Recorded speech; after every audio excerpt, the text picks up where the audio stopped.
Acceptance, ஏற்றுக்கொள்ளும் தன்மை. இந்த ஏற்றுக்கொள்ளும் தன்மை அப்படிங்கிறது நம்மளை பல பேர்கிட்ட இன்றைக்கி இல்லாமல் தான் இருக்குது. அப்படி ஒரு சூழ்நிலையில் நம்ம தள்ளப்படும் போது அதை ஏற்றுப்போமா, இல்லை நாமளே இந்த சூழ்நிலையை உருவாக்குறோமா அப்படின்னா டெஃபினட்டாக நாம் தான் அந்த சூழ்நிலையை உருவாக்குறோம். அது எப்படி அப்படின்னா, ஒரு விஷயம் எல்லாமே சௌகரியங்களாக இருக்கும்போது, மேபி நல்ல ரிச் பீப்புளாக இருக்கலாம், இல்லை அவங்கக்கிட்ட அதிக காசு இருக்கக்கூடிய தருணங்களாக இருக்கலாம். அந்த நேரத்தில் நான் ஏன் இதை ஏற்றுக்கணும் அப்படிங்கிற ஒரு மனப்பான்மை இயல்பாக வருது. சரி, ஏழைகள் எடுத்துக்கிட்டால் இதை நான் ஏற்று தான் ஆகணும், காலகட்டாயத்தில் நம்ம ஏற்றுக்கிற மாதிரியும் அவங்க கஷ்டப்பட்டு அதை ஏற்றுக்கிற மாதிரியும் அவங்க ஃபீல் பண்ணுவாங்க. அப்படி ஃபீல் பண்ணுறதுக்கு எதுவுமே இல்லை. என்ன விஷயம் நம்ம கவனிக்கணும் அப்படின்னா, இந்த ஏற்றுக்கிற விஷயத்தில் என்ன கவனிக்கணும் அப்படின்னா, ஒரு விஷயம் நம்மளை நோக்கி வரும்போது, இப்போ எனக்கு பிடிக்காத ஒரு விஷயம் நடக்க போகுது, அது தெரியுது. அதை எனக்கு பிடிச்ச மாதிரி பிடிச்ச மாதிரி மாற்றுறது நம்ம கையில் தான் இருக்குது. அது சிம்பிள் ட்ரிக் தான்.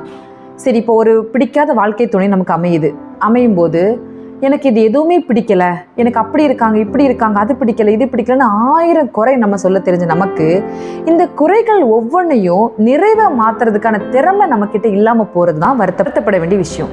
இதில் என்ன அப்படின்னா, நிறைகள் எப்படி மாற்றணும்னா, ஒவ்வொரு விஷயத்தையும் நம்ம முதல்ல அதை அனலைஸ் பண்ணணும், நம்ம கவனிக்கணும். கவனம் ரொம்ப முக்கியமான விஷயம். அதுலேயும் மனதோட ஓட்டம் ரொம்ப இம்பார்ட்டன்ட்.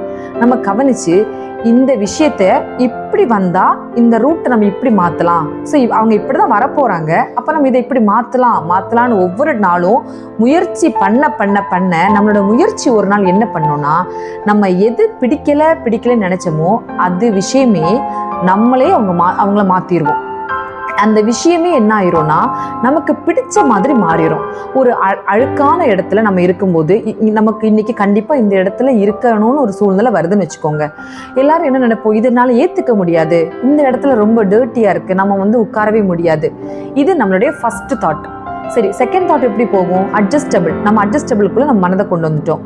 அப்புறம் மூணாவது கட்டமாக என்ன போகுதுன்னா, இதை க்ளீன் பண்ணியே ஆகணும்னு நம்ம அக்செப்ட் பண்ணுறோம். சரி, நம்ம தான் இதே மனம்தான் ஃபஸ்ட்டு அக்செப்டன்ஸ்குள்ளே இல்லாமல் இருக்குது.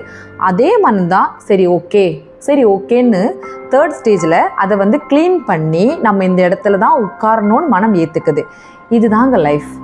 சரி, இந்த அக்செப்டன்ஸ் எங்கெல்லாம் வருதோ அங்கெல்லாம் நிராகரிப்புகள் எல்லாமே குறையப்பட்டு எல்லாமே நம்ம ஏற்றுக்கொண்டு அந்த இந்த குறைய கூட நம்ம என்ன பண்ணுறோன்னா நிறைகளாக மாற்றிடுறோம்.